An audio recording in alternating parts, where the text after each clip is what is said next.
بسم اللہ الرحمن الرحیم الحمد للہ رب العالمین والصلاة والسلام علی سید الاشرف الانبیاء والمرسلین سیدنا و نبینا و شفیعنا بالقاسم محمد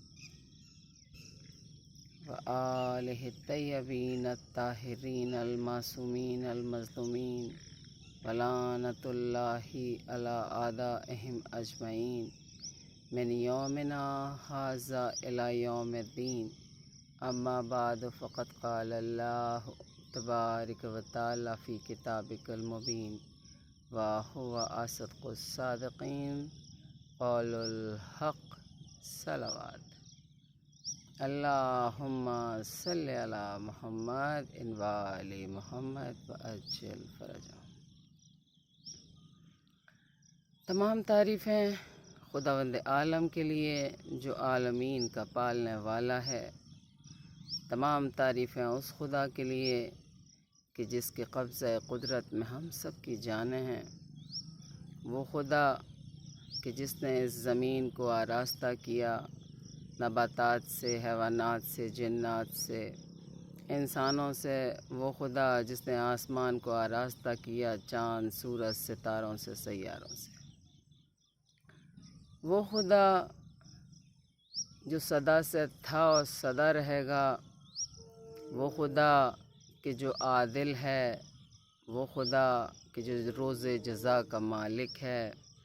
وہ خدا جو ہم انسانوں کو نہ بناتا بناتا تھکتا ہے، نہ مٹاتا مٹاتا تھکتا ہے۔ وہ خدا کہ جس کی تعریف ہونی ہی چاہیے، وہ واقعی میں تعریف کے قابل ہے۔ وہ خدا کہ جس پر ایمان رکھنا انسان ہونے کی، مسلمان ہونے کی دلیل ثابت ہوتی ہے۔ صلوات بھیج دیجیے محمد و آل محمد پہ۔ اللہم صلی علی محمد و آل محمد وعجل فرجہم۔ آج کی میری اس محرم کی 5 تاریخ کی مجلس کا عنوان ہے قرآن اور کربلا۔ قرآن اور کربلا اور پھر ہم۔ اس عنوان کے ذیل میں قرآن مجید کے وہ واقعات، وہ الفاظ، وہ آیتیں کہ جو قرآن مجید یعنی خداوند عالم کربلا کی جانب اشارہ کر کے کہہ رہا ہے کہ کربلا میں ہونے والی ظلمت، کربلا میں پیش کی جانے والی قربانیاں، کربلا میں ظلم کی انتہا کس طریقے سے کی گئی، جس کی گواہی خود خدا قرآن مجید میں دے رہا ہے۔ سب سے پہلی آیت، سب سے پہلا جو میں آپ کو بتانا چاہوں گی قرآن مجید میں کہ جس وقت جناب ابراہیم علیہ السلام سے خداوند عالم نے امتحان لیا۔ جناب ابراہیم کا امتحان کئی طرح سے خداوند عالم نے لیا۔ خداوند عالم جب کسی کو منتخب کرتا ہے تو اس کے ظاہر سے نہیں بلکہ باطن سے منتخب کرتا ہے۔ خدا نے اگر ابراہیم کو چنا ان قربانیوں کے لیے، ان امتحانوں کے لیے، تو گویا اس وقت کے تمام انسانوں میں سب سے افضل رہے ہوں گے جناب ابراہیم علیہ السلام۔ کردار میں، اخلاق میں،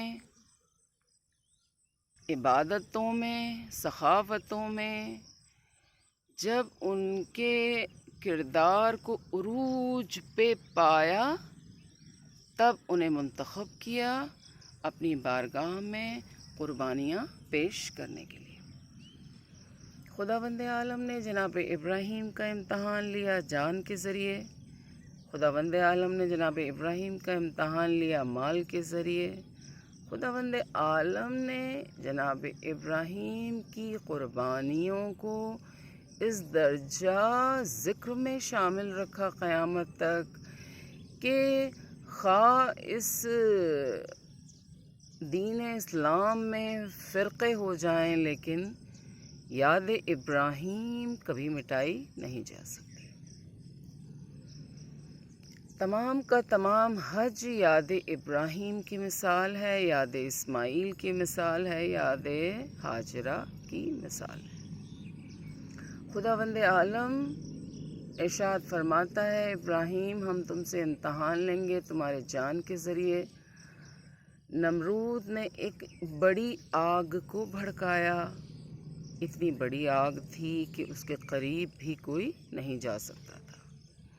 اتنی بڑی آگ تھی کہ نمرود نے انتظام یہ کیا تھا کہ ایک جھولا بنایا تھا اور اس جھولے کے ذریعے جناب ابراہیم کو اس آگ میں ڈالنا چاہتا تھا، مگر خداوند عالم نے فرشتے کے ذریعے جناب ابراہیم تک مدد کا سوال رکھا، لیکن جناب ابراہیم نے جواب کیا دیا کہ ہاں مدد تو چاہتا ہوں لیکن تجھ سے نہیں بلکہ اپنے خدا سے۔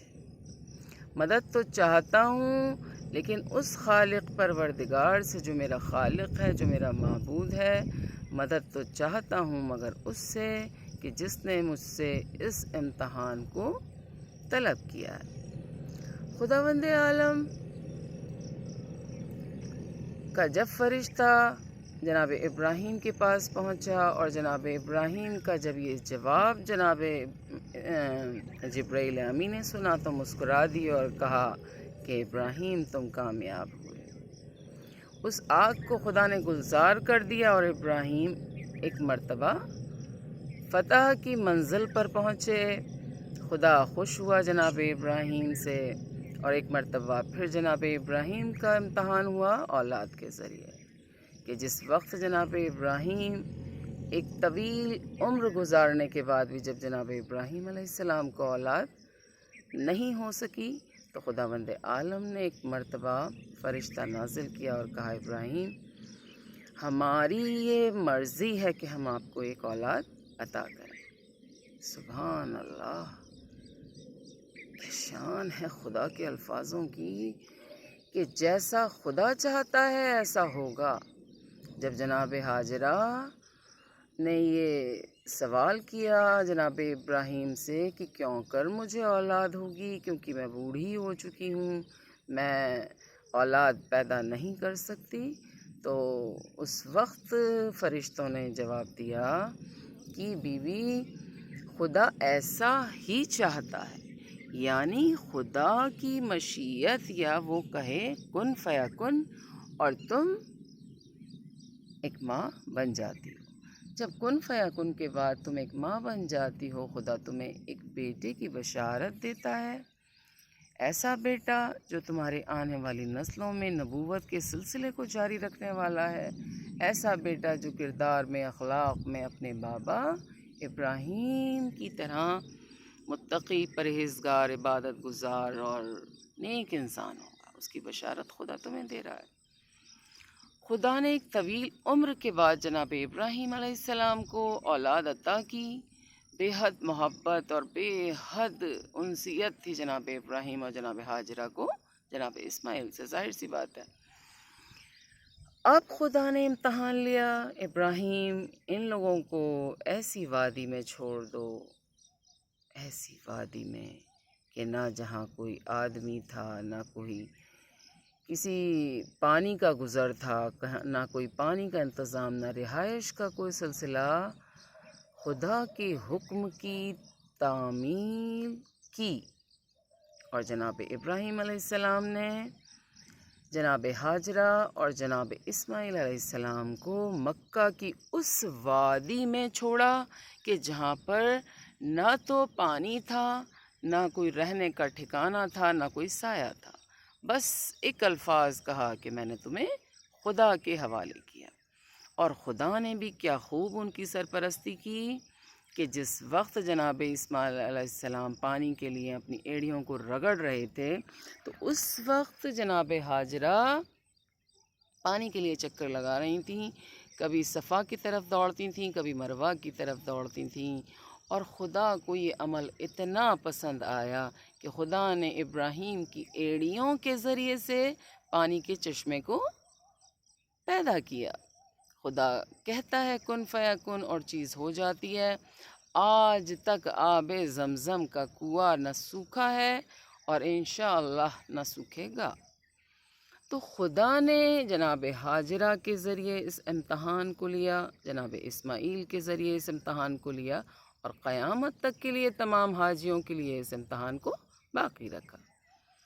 اب خداوند عالم اس فرزند کو کہ جب کہ جناب ابراہیم علیہ السلام کو ایک اور فرزند خدا دے چکا تھا بی بی سارہ کے ذریعے، جناب اسحاق علیہ السلام ایک اور فرزند تھا جو وہ بھی نبی کہلائے، اور خدا نے پھر حکم دیا کہ جاؤ ابراہیم اب پلٹ جاؤ اسماعیل کی جانب اور ہاجرہ کی جانب۔ جناب ابراہیم علیہ السلام پلٹ آئے جناب سارہ، جناب ہاجرہ اور جناب اسماعیل کی جانب۔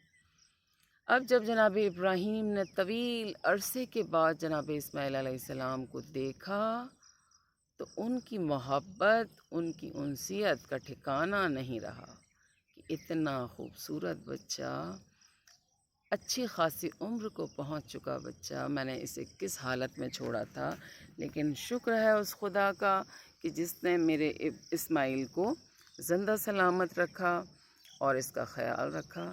خداوند عالم نے پھر جناب ابراہیم کو امتحان میں ڈالا۔ اب کی بار امتحان بہت سخت امتحان ہوتا ہے، اولاد کے متعلق ہونے والا امتحان بہت سخت امتحان۔ جناب ابراہیم سے کہا گیا خواب کے ذریعے کہ ابراہیم تم اپنی اولاد کو ذبح کر رہے ہو۔ ایک دن گزرا، جناب ابراہیم نے یہ خیال کیا کہ یہ تو خواب ہے، اگلے دن پھر وہی خواب، تیسرے دن پھر وہی خواب۔ جب مسلسل کئی دنوں تک یہ خواب آتا رہا تو جناب ابراہیم علیہ السلام نے اس کا تذکرہ اپنے فرزند جناب اسماعیل علیہ السلام سے کیا کہ بیٹا مجھے اس طرح سے خواب آ رہے ہیں، تمہاری اس کے بارے میں کیا رائے ہے؟ سبحان اللہ، کیا جواب ہے جناب اسماعیل علیہ السلام کا، کہا بابا آپ اپنا کار انجام دیں، اپنے کام کو انجام دیں، آپ مجھے صابروں میں سے پائیں گے، صبر کرنے والوں میں سے پائیں گے۔ جناب ابراہیم اپنے بیٹے کو لے کے چلے، اس انداز سے لے کے چلے کہ جس وقت لے کے چلے تو شیطان مردود نے بھڑکانا چاہا، بہکانا چاہا کہ ابراہیم اپنے بیٹے کو قتل کرنے جا رہے ہو۔ جناب ابراہیم نے پتھر مارے اور شیطان کو بھگا دیا۔ جناب اسماعیل سے کہا کہ تمہیں تمہارا باپ ذبح کرنے لے جانا چاہتا ہے، انہوں نے بھی پتھر مارے اور شیطان بھاگ گیا۔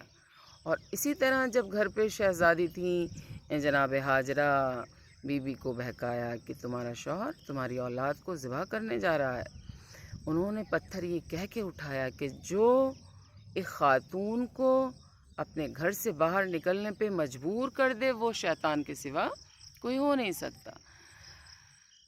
اس طرح شیطان مردود ان لوگوں سے دور گیا اور خدا نے ان کی اس عظیم کارنامے کو حاجیوں کے لیے واجب قرار دیا کہ جب تک تم 3 مرتبہ پتھر نہیں مارو گے، یعنی یاد ابراہیم، یاد اسماعیل، یاد ہاجرہ، خدا کو یہ امتحان اتنا پیارا لگا کہ خدا نے ان کے لیے آیتیں نازل کریں۔ سورہ حج قرآن مجید میں کئی مرتبہ جناب ابراہیم، جناب اسماعیل اور جناب ہاجرہ کا یہ تذکرہ موجود ہے۔ اب خدا نے امتحان لینے کے بعد آیت کو نازل کیا کہ اے ابراہیم ہم تم سے راضی ہوئے، ہم تمہارے اس امتحان میں تمہیں کامیاب ہونے کی خوشخبری دیتے ہیں، مگر ہم تمہاری اس قربانی کو ایک ذبح عظیم کے ذریعے سے لیں گے۔ اب میں یہاں رک کے کہنا چاہوں گی کہ اگر ہم غور کرتے ہیں تمام نبیوں کی زندگیوں پر تو کوئی نبی ایسا ہے کہ جس نے جناب ابراہیم کی اس قربانی کو، ذبح عظیم کو واقع اپنے کردار میں اپنی زندگی میں کر کے دکھایا ہو اور یہ بتایا ہو کہ دیکھو یہ تھی ذب عظیم. نہیں ہے، نہیں ہے. جناب ابراہیم علیہ السلام سے محمد مصطفیٰ صلی اللہ علیہ وسلم کا جو فاصلہ ہے حسب و نسب کا، وہ ملتا ہے قریب 3,500 سال کا وقفہ. 3,500 سال کا یہ وقفہ خدا نے طیب الطاہر حسب و نسب کے ذریعے، ان میں آنے والی خاتونیں، ان میں آنے والے مرد بے انتہا طیب الطاہر، خدا پر ایمان رکھنے والے، کہ جن کے لیے ملتا ہے کہ خدا کہہ رہا ہے کہ ہم خود انتظام کے کرنے والے ہیں. اگر ایسا نہ ہوتا تو یاد ابراہیم نہ ہوتی، یاد اسماعیل نہ ہوتی. خدا جسے باقی رکھنا چاہتا ہے وہ باقی رہتا ہے. خدا جسے سمجھنا چاہتا ہے، دنیا کو دکھانا چاہتا ہے، وہ باقی رہتا ہے. خدا نے ظالموں کو ذلیل و خوار اسی دنیا میں کیا. خدا نے عابدوں کو اور شہیدوں کو اور متقیوں کو عزت اسی دنیا میں بھی دی اور آخرت میں بھی عطا کی. صلوات بھیج دیجیے محمد و آل محمد پر. اللہم صلی علی محمد ان و آل محمد وعجل فرجہم. تو خداوند عالم جب امتحان کے لیے منتخب کرتا ہے تو جناب یعقوب کا امتحان جناب یوسف کی دوری کے ذریعے سے، جناب عیسیٰ کا امتحان اس وقت کے دور کے لوگوں کے ذریعے سے، ہر نبی کا امتحان خداوند عالم نے، جناب یونس علیہ السلام کا امتحان ان کی سرکش قوم کے ذریعے، جناب ایوب علیہ السلام کا امتحان ان کی صحت کے ذریعے. گویا خدا امتحان اس لیے لانا چاہتا ہے کہ خدا جانچے کہ کوئی انسان کتنا زیادہ پرہیزگار، کتنا زیادہ صابر، کتنا زیادہ متقی، پرہیزگار، عبادت گزار، سمجھدار اور خدا کی مشیت میں خود کو یہ احساس کرنے والا کہ ہم خدا کے لیے اپنے امتحان کو پیش کرنے کے لیے پیدا ہوئے ہیں.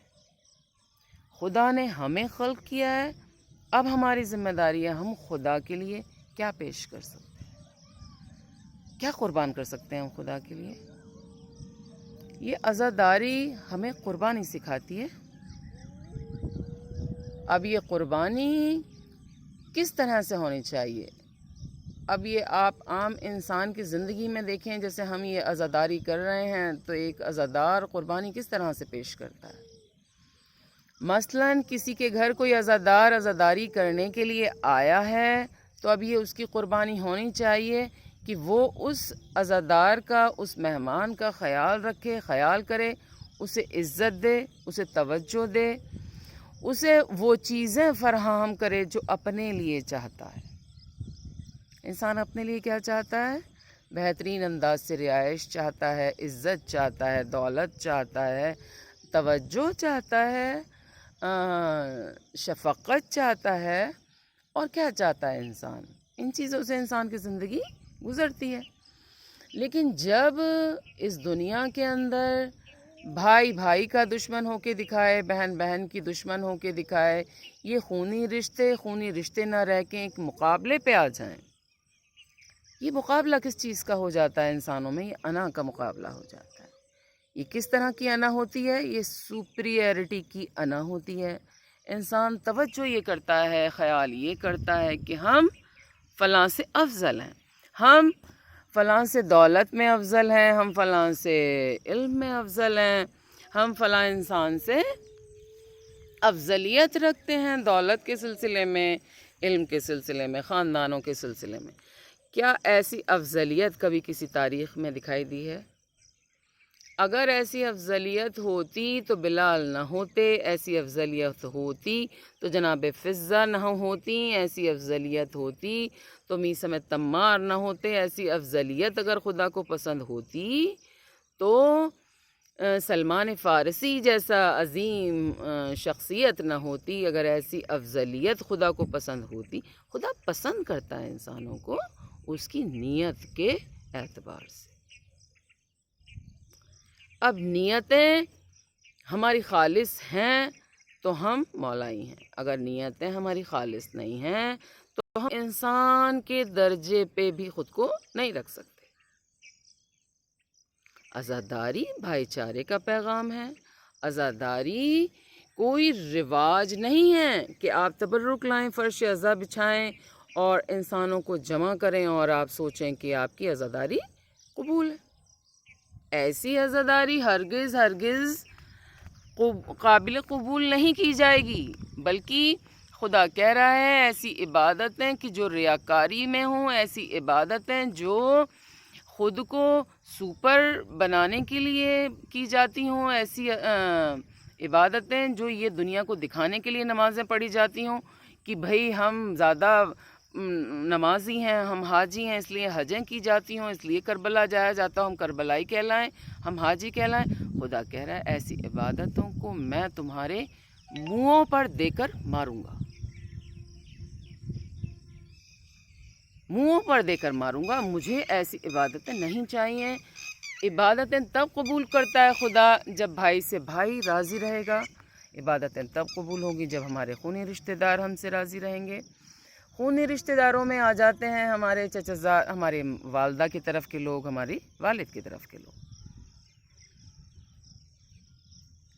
آج کا دور سائنس کا دور، ترقی کا دور ہے اور بے حد یہ آخری زمانہ امام زمانہ کے ظہور کی علامتیں ظاہر ہو رہی ہیں کہ جس میں بھائی بھائی کا نہ رہے گا، سکون چین سے بھائی روٹی کھا رہا ہے اور ایک بھائی سامنے سے گزر کے جا رہا ہے، اور حاشا اللہ یہ میں نے خود دیکھا اپنی آنکھوں سے کہ لوگ روٹی تک کے لیے نہیں پوچھتے ہیں کہ آپ کھانا کھائیے یا مت نہ کھائیے۔ کیا ایسا عزادار قابل قبول ہے؟ نہیں ہے قابل قبول۔ اس لیے قابل قبول نہیں ہے کہ آپ نے دیکھا ہے حسین نے بغیر علی اکبر، بغیر زینب کے، بغیر جناب عباس کے زندگی کے کسی بھی امور میں کیا ان کا صلاح، کیا ان کا مشورہ، کیا انہیں توجہ نہیں دی ہے۔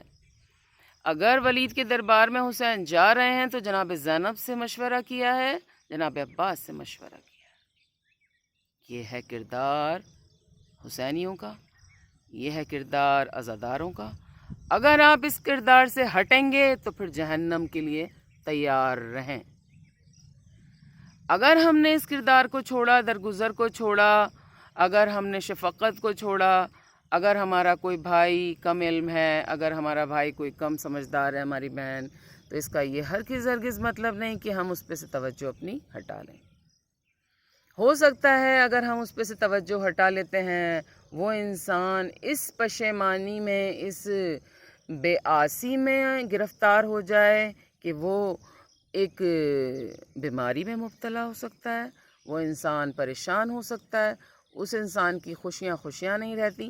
ہوتا کیا ہے کہ جب ہم اپنے کسی خونی رشتہ دار کو چھوڑ دیتے ہیں، اس سے اپنا کنارہ کشی کر لیتے ہیں، تو خدا کہہ رہا ہے میں خدا ہو کے گواہی دیتا ہوں، خدا ہو کے کہتا ہوں کہ جس انسان نے اپنے خونی رشتے کو درگزر کیا، چھوڑا، توجہ نہیں دی، ذلیل و خوار کیا، میں خدا ہو کے کہتا ہوں کہ وہ جنت کی خوشبو بھی نہیں سونگھے گا۔ اب بتائیے کس سے مقابلہ کرتا ہے یہ ظالم انسان؟ ایسا ظالم جو اپنے بھائی کو، اپنے بھتیجوں کو، اپنی بھتیجیوں کو، اپنی بہنوں کو، اپنے والد والدہ کو ذلیل و خوار کرے، پریشان کرے، توجہ نہ دے، ان کی خیر خبر نہ رکھے، کیا ایسا انسان جنت میں جانے کا مستحق ہے؟ ہرگز نہیں۔ تو ایسا انسان یہ سوچے کہ ہمیں درگزر کرنا چاہیے، چھوٹی چھوٹی باتوں کو دل سے نہ لگائیں۔ یہ عزاداری پیغام دیتی ہے، حسین کا واسطہ دیتی ہوں میں آپ سب کو، جو بھی میری اس مجلس کو سنیں۔ اگر آپ کا کوئی اپنا آپ سے روٹھ گیا ہے اسے منائیے۔ دنیا میں منانا بہت آسان ہے، میں پھر کہتی ہوں، بار بار کہتی ہوں اس بات کو کہ دنیا میں تمام چیزیں بہت آسان ہیں، قبر کے اندر یہی چیزیں بہت مشکل ہو جاتی ہیں، کیونکہ پھر موقع نہیں ملتا۔ موقع اس لیے نہیں ملتا کہ مردہ زندہ نہیں ہوتا۔ جب زندہ نہیں ہوگا تو اپنے بھائی سے نہ معافی مانگے گا، نہ وہ اپنی بہن سے معافی مانگے گا، نہ وہ اپنے گناہوں پہ پشیمانی کر سکے گا، بس سوائے رونے کے قبر میں اور کوئی چارہ نہیں۔ تو میری اس آج کی مجلس کا عنوان تھا قرآن، کربلا اور ہم۔ تو کربلا ہمیں کیا درس دے رہی ہے کہ عبادت کرو حسین کی طرح، سخاوت کرو حسین کی طرح، قربانی دو حسین کی طرح، اپنوں کو اپنا بنا کر چلو حسین کی طرح۔ حسین کربلا میں اپنوں کو لے گئے تھے یا غیروں کو لے گئے تھے؟ سب سے پہلے حسین اپنوں کو لے گئے تھے۔ 72 میں اپنے کتنے تھے؟ پورا بنی ہاشم گھرانہ، زہرا کی حویلی، سب لوگ اپنے۔ ان 72 میں اگر آپ غیروں کو دیکھیں گے تو کون ہے؟ حبیب ابن مظاہر، جناب مسلم ابن اوسجہ، جناب جون، یہ تمام ہستیاں آپ کو ملیں گی جنہیں آپ کہہ سکیں گے کہ یہ اپنے نہیں، لیکن یہ اپنے ایسے بنے کہ یہ اپنے قیامت تک کے لیے اپنے بنے کہ جو حسین پہ سلام بھیجے گا تو کہے گا السلام علیکہ یا حسین، السلام علیکہ علی ابن الحسین، السلام علیکہ یا اولاد الحسین، السلام علیکہ یا اصحاب الحسین۔ اب اصحاب الحسین کو سلام کرنے والوں میں آپ بتائیں کیا اولاد حسین نہیں تھی؟ وہ اولاد حسین جو یہ کہہ رہی تھی بے ابی انت و امی، بے ابی انت و امی، اے اصحاب حسین ہمارے ماں باپ آپ پر قربان ہو۔ تو ہمارے ماں باپ یعنی اماموں کو قربان کر رہے ہیں امام اصحابوں پہ سے، ہے نا؟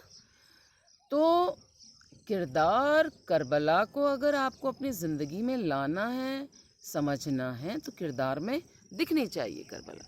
کربلا جب ہمارے کرداروں میں دکھے گی تب ہماری نسلوں تک زندہ رہے گی۔ کربلا نام نہیں ہے، ایک روایت نہیں ہے، ایک رواج نہیں ہے کہ چاند محرم کا نمودار ہوا اور آپ فرش عزا بچھا کے بیٹھ گئے۔ اپنوں کو جوڑیے، اپنوں کو ملائیے، دلوں کو صاف کریے، اس لیے کہ اس کا فائدہ آپ کو آخرت میں ہونے والا ہے۔ انسان کام فائدے کے لیے کرتا ہے نا، بزنس فائدے کے لیے کرتا ہے۔ جب تک کسی کام میں فائدہ نہیں ہوتا انسان کام نہیں کرتا، ہوتا یہی ہے۔ اب آ جائیے زندگی پہ، انسانوں پہ، ہم کون سا کام کر رہے ہیں جو ہمارے فائدے کا؟ کیا اول وقت میں ہم نمازیں پڑھ رہے ہیں؟ اول وقت میں ہم کیا اپنے ان کاموں کو ادا کر رہے ہیں؟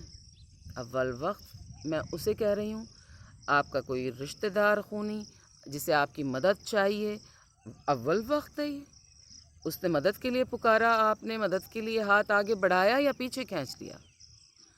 خواہ آپ کی جان سے، آپ کی مال سے، کسی بھی طرح سے اگر کوئی ہمارے سامنے مدد کے لیے پیش ہوتا ہے، ہمارا فریضہ ہے اگر ہم حسینی ہیں ہم اس کی مدد کے لیے آگے بڑھیں اور ایسی مدد کریں کہ خدا بھی راضی ہو، حسین بھی راضی ہو، وقت کا امام بھی راضی ہو۔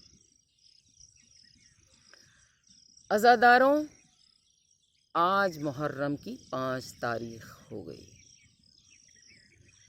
اس وبا کے دور میں جو لوگ اپنے موبائلوں پہ مجلسوں کو سن رہے ہیں، سمجھ رہے ہیں، وہ لوگ جنہیں خدا نے نصیب کیا ہے کہ ان کے گھروں میں، ان کے ساداتوں میں جلوس چاہے چھوٹے لیول پہ نکل رہا ہے، مجلسیں ہو رہی ہیں، انہیں خدا کا شکر ادا کرنا چاہیے، کیونکہ دنیا میں ایسے بھی علاقے ہیں جہاں پہ اتنا زیادہ پابندی ہے کہ وہاں پہ نہ مجلسیں بپا ہو پا رہی ہیں، نہ وہاں پہ عزاداری ہو پا رہی ہے۔ تو میرا یہ کہنا ہے کہ اس محرم کی 5 تاریخ کو آپ سبھی لوگوں کو میرا یہ دست بستہ گزارش ہے، اپنوں کو راضی کرو تاکہ خدا راضی ہو جائے۔ حسین کو راضی کرنا ہے، امام زمانہ کو راضی کرنا ہے، اپنے بہن بھائیوں کو راضی کرو، اپنے والدین کو راضی کرو، گویا اپنی فیملی کو، اپنے خونی رشتہ داروں کو راضی کرو۔ اس لیے راضی کرو کہ قبر میں تمہیں حسین کو جواب دینا ہے۔ بہت سخت مسئلہ ہے قبر کا۔ اندھیری کوٹری ہے اجالا نور کا ہوگا، سرہانہ اینٹ کا ہوگا، خدا نے خاک پہ ڈالا ہوگا اور ماں نے دودھ سے پالا ہوگا۔ بس یہ اندھیری کوٹری ایسی کوٹری ہوگی کہ جس پہ اجالا ہمارے اعمالوں کا ہوگا، اجالا ہماری نیتوں کا ہوگا۔ یہ ہے توحید۔ ذہنوں میں توحید ہے تو ہر عمل قبول ہے۔ توحید ہے خدا پر ایمان۔ آج اگر ہم یہاں بیٹھے ہیں تو ایمان خدا پہ تھا کہ وہ ہمیں سنبھالے گا، خواہ دنیا ظالم بن کے گھر سے بے گھر کر دے، مگر خدا کی یہ سرزمین دیکھیے، اس سرزمین نے ہمیشہ ہمیں گلے لگایا، ہمیشہ ہمیں پیار کیا، ہمیشہ ہمیں اپنی باہوں میں اٹھایا، ہمیشہ ہمیں ہر موسم میں خدا کی مخلوق سمجھ کے گلے لگایا۔ اس سرزمین نے، دنیا بہت بڑی ہے، اگر کوئی آپ کا اپنا آپ سے روٹھ جاتا ہے، نکل جائیے، ہجرت کیجیے گھر سے، اپنی جان کا بچانا لازم ہے اور واجب ہے۔ جناب زینب نے یہی کہا تھا نا جب خیمے جلے تھے کہ سید سجاد بتاؤ کیا کریں، کیا ان خیموں میں جل کے مر جائیں یا باہر نکلیں؟ وقت کا امام کہتا تھا پھوپھی اماں، جان کا بچانا واجب ہے، کیونکہ یہ خدا مطلق کی دی ہوئی عظیم چیز ہے۔ آپ اپنی جانوں کی حفاظت کیجیے، جانیں ہیں تو پھر امتحان بھی دیا جا سکتا ہے، تو اپنی جانوں کو بچا کر باہر نکلنے والوں ہجرت کرو گھروں سے، تاکہ جانوں سے بچے رہو، اور بچے رہو گے تو عزاداری بھی ہوگی اور عبادتیں بھی ہو سکیں گی، اور اپنوں کو معاف کرو۔ بس آج 5 محرم میں میرا یہ پیغام ہے دل سے، اپنوں کو درگزر کرو، اپنوں کے ساتھ معاف کرو۔ خامیاں کمیاں ہم میں بھی ہیں، سب میں ہوتی ہیں، سب کے ساتھ درگزر اور تعاون کرنا ایک اچھے اور بااخلاق انسان کی نشانی ہوا کرتی ہے۔ آج محرم کی 5 تاریخ ہو گئی اور میں ذکر کرنا چاہتی ہوں جناب علی اکبر کا۔ جناب علی اکبر کے لیے ملتا ہے کہ بچپن میں جب یہ شہزادہ گہوارے میں سویا کرتا تھا تو میرا امام اپنے بستر سے اٹھ کے راتوں کو جناب علی اکبر کو دیکھا کرتے تھے۔ ایک دن کی بات ہے کہ جناب ام لیلہ اپنے بستر پر سوئی ہوئی تھیں، تو امام حسین علیہ السلام جناب علی اکبر کے گہوارے کے قریب آئے، اور آنے کے بعد اس گہوارے پر اس قدر جھکے کہ جناب ام لیلہ بے چین ہو کر بے ساختہ اپنے بستر سے اٹھیں اور گہوارے کے قریب آئیں، اور ایک مرتبہ جلال کی حالت میں کہا کہ کون ہے جو میرے فرزند کے گہوارے کے اتنے قریب آ گیا، اور رات کی تاریکی میں۔ ایک مرتبہ میرے مولا نے اپنی نقاب کو ہٹا کے کہا کہ ام لیلہ، مجھے علی اکبر سے اتنی محبت،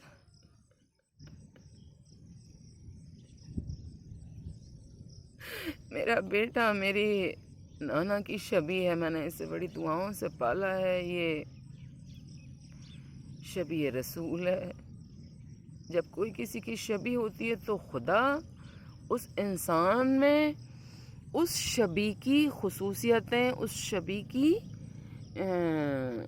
جو خوبیاں ہیں وہ اتارنے لگتا ہے۔ اگر آپ کسی کو آئیڈل بنا کے اس کی شبیہ بننا چاہیں، جیسے آپ کنیز فاطمہ بننا چاہیں، تو خدا جناب فاطمہ کے نور کے ذریعے آپ کے ذہن کو نورانی کرے گا اور آپ نورانی ہو جاتے ہیں۔ تو اسی طرح انسان چاہے بد کرداروں کے چاہے کردار والوں کے شبیہ بننا چاہے، یہ انسان آزاد ہے اس چیز کے لیے۔ تو جناب امام حسین علیہ السلام ارشاد فرماتے ہیں ام لیلہ، علی اکبر شبیہ رسول ہے، یہ صورت میں، سیرت میں، کردار میں، اخلاق میں، ہر چیز میں نبی کی صورت ہے۔ میں جب تک اس کے چہرے کو نہیں دیکھتا مجھے قرار نہیں آتا۔ بس ایک مرتبہ جناب ام لیلہ رونے لگیں، کہنے لگیں مولا اگر علی اکبر سے اتنی محبت ہے اسے اپنے پہلو میں سلایا کریں، ایک مرتبہ تاریخ میں ملتا ہے کہ جناب علی اکبر کی پرورش جناب زینب علیہ السلام نے کی 18 سال تک کی۔ اب یہاں دیکھیے ایک پھوپھی اور بھتیجے کا بانڈنگ، ایک پھوپھی اور بھتیجے کی آپس میں اتنی زیادہ کیا شان ہے۔ دیکھیے رشتے سیکھنے ہیں تو کربلا سے سیکھیے۔ جناب زینب جناب ام لیلہ کا رشتہ کیا ہے؟ ایک نند بھابھی کا رشتہ ہے، لیکن اس نند بھابھی کے رشتے کو کتنی خوبصورتی سے نبھایا ہے جناب زینب سے۔ دیکھیے ان کے کرداروں سے دیکھیے، آج ہم اگر اپنی دنیا میں دیکھتے ہیں کیا ہم مثالیں پیش کر رہے ہیں اپنے رشتوں کے ساتھ، ہم کتنی وفا کر رہے ہیں۔ کیا ایک بہن بہن کے ساتھ وفا کر رہی ہے؟ ارے زینب سے سیکھو وفا کرنا، سیکھنا ہے تو ام لیلہ سے سیکھو وفا کرنا، کہ کس طرح قربان کی جاتی ہے اولاد، اور کس طرح اولاد گوشوارے سے اٹھا کے، آغوش سے اٹھا کے ایک شہزادی، ایک ہمشیرہ حسین ابن علی کو دے دی جاتی ہے کہ جاؤ زینب پالو پرورش کرو علی اکبر کی۔ اور علی اکبر کی پرورش شان سے کری جناب زینب نے، کہ ایسا اخلاق، ایسا کردار سکھایا علی اکبر کو کہ جس کی مثال نہیں ملتی۔ ایسا بنایا۔ ایک مرتبہ جناب زینب لوریاں دیتی تھیں جناب علی اکبر کو، تو کس انداز میں دیتی تھیں؟ عربی میں دیتی تھیں، تو میں آپ کو ترجمہ سناؤں کہ لوری کا انداز یہ ہوا کرتا تھا کہ اے علی اکبر، میری زندگی میں نے 2 علی دیکھے ہیں، ایک حیدر کرار علی اور ایک تو علی۔ 2 علی میری زندگی میں آئے ہیں، ایک علی کوفے کا بادشاہ علی، ایک علی جو گہوارے میں جسے میں جھلاتی ہوں وہ علی۔ اس انداز سے علی اکبر کی پرورش ہوئی۔ تاریخ بتاتی ہے علی اکبر کے پاس جو گھوڑا تھا عقاب، وہ ایسا گھوڑا تھا کہ عموماً گھوڑوں کی عمریں ہوتی ہیں 40 سال 50 سال، اس گھوڑے کی عمر تھی 135 سال۔ آپ کو بتاؤں اس گھوڑے کی ہسٹری کی اسے یمن کے بادشاہ نے جناب عبد المطلب کو گفٹ کیا تھا۔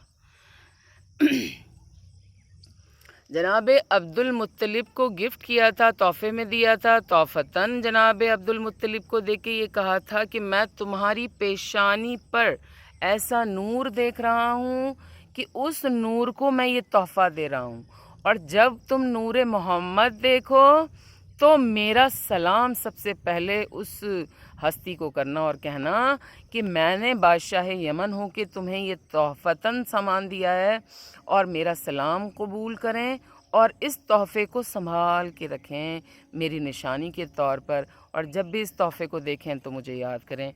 تو جناب عبد المطلب کو سواری علی اکبر کی ہے عقاب، اور کہاں سے آئی ہے چلتی ہوئی؟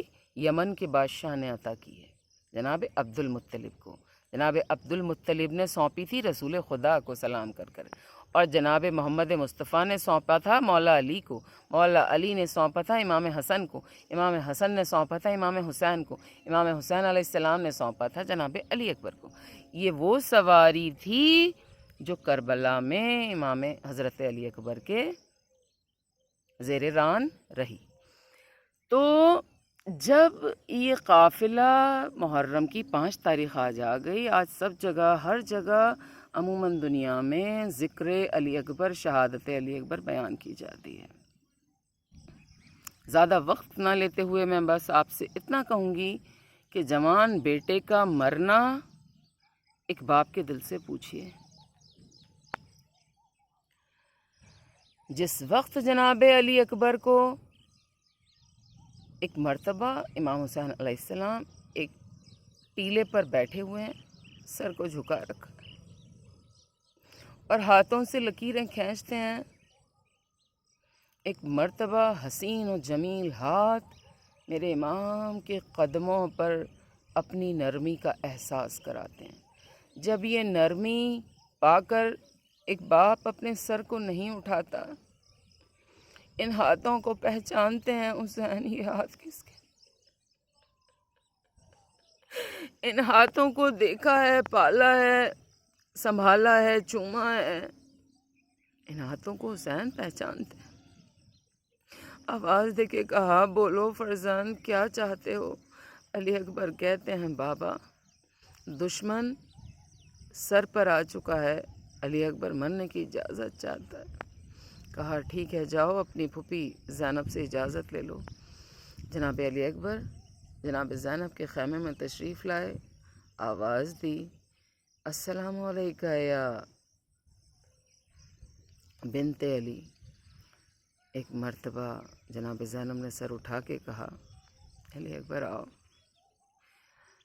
علی اکبر نے کیا کہا پھوپھی اماں؟ آج آپ کا بیٹا آپ سے کچھ مانگنے آیا۔ علی اکبر جیسا بیٹا حسین سے یا زینب سے کچھ مانگے اور یہ نہ دے سکیں، کتنی غربت کا سامان ہے۔ جناب زینب نے آواز دے کے کہا علی اکبر، ارے میرے بچے، کاش مدینہ ہوتا اور تو مانگتا، تمام کائنات زینب تیرے قدموں پر نچھاور کر دیتی۔ میرے بچے، تو نے مانگا بھی تو اس غربت کے عالم میں مانگا ہے کہ یہاں زینب کسی چیز پر مختار نہیں رکھتی، کسی چیز پر اختیار نہیں رکھتی۔ ایک مرتبہ ایک بچے نے، جسے ماں کی طرح زینب نے پالا ہے، گلے میں باہیں ڈال دیں اور ڈال کے کہا پھوپھی اماں، آپ افضل ہیں یا میری دادی افضل ہے؟ سوال دیکھتے ہو بنی ہاشم کے گھر کے بچوں کے، آپ افضل ہیں یا میری دادی افضل ہیں؟ جناب زینب نے کہا میری ماں افضل ہیں، اس میں کیا شک ہے علی اکبر؟ ایک مرتبہ میرا مولا کہتا ہے، علی اکبر شہزادہ کہتا ہے کہ پھوپھی اماں اگر میری دادی افضل ہیں تو روز محشر وہ سوال ضرور کریں گی کہ زینب، جس وقت میرا بچہ حسین ارغ آدھا میں گھرا تھا، 3 دن کا بھوکا پیاسا تھا، تو اس وقت تم نے اپنے بچے کو میرے بچے پر سے قربان کیوں نہ کیا؟ بس یہ سننا تھا۔ جناب زینب نے اپنی نظروں کو جھکایا، بارگاہ الہی میں ہاتھوں کو بلند کر کے کہا خدارا اس وقت میں اسے بھیجتی ہوں کہ جو سیرت میں، صورت میں، اخلاق میں، کردار میں شبیہ رسول ہے۔ بس ایک مرتبہ آواز بلند کی ہے فضا، جاؤ بنی ہاشم کے گھر کی تمام بیویوں کو اکٹھا کرو۔ ایک مرتبہ گھوڑا لایا گیا، گھوڑے پہ علی اکبر سوار کیے گئے۔ ارے سوار کرنے والی پھوپھی، سوار کرنے والا بابا، ایک مرتبہ علی اکبر اس شان و بان سے اس گھوڑے پر سوار ہوئے کہ ایک مرتبہ بیویوں میں کوہرام برپا ہوا۔ ارے کوئی بیوی کہتی تھی علی اکبر گھوڑے سے نیچے اترو، مجھے تمہارے ہاتھوں کے بوسے لینے ہیں۔ ارے کوئی بیوی کہتی تھی علی اکبر نیچے اترو، مجھے تمہارے سینے کے بوسے لینے ہیں۔ ارے کوئی کہتی تھی اترو نیچے، مجھے تمہاری پیشانی کے بوسے لینے ہیں۔ ارے ایک چھوٹی بچی بھی تھی کہ جو کہتی تھی علی اکبر میرا قد چھوٹا ہے اور آپ اس گھوڑے پر سوار ہیں، علی اکبر نیچے اترو۔ ایک مرتبہ جناب سکینہ نے جناب علی اکبر کی رکاب سے پیروں کو ہٹا کے ارے اپنے ننھے ننھے ہاتھوں کا بوسہ ان قدموں پہ دیا اور یہ سوار میدان کربلا میں چلا۔ اس شان سے چلا کہ تاریخ بتاتی ہے کہ وہ شجاعانہ جنگ کی جناب علی اکبر نے، مگر 3 دن کا بھوکا پیاسا علی اکبر۔ ایک مرتبہ خیمہ حسینی میں کوہرام برپا ہوا۔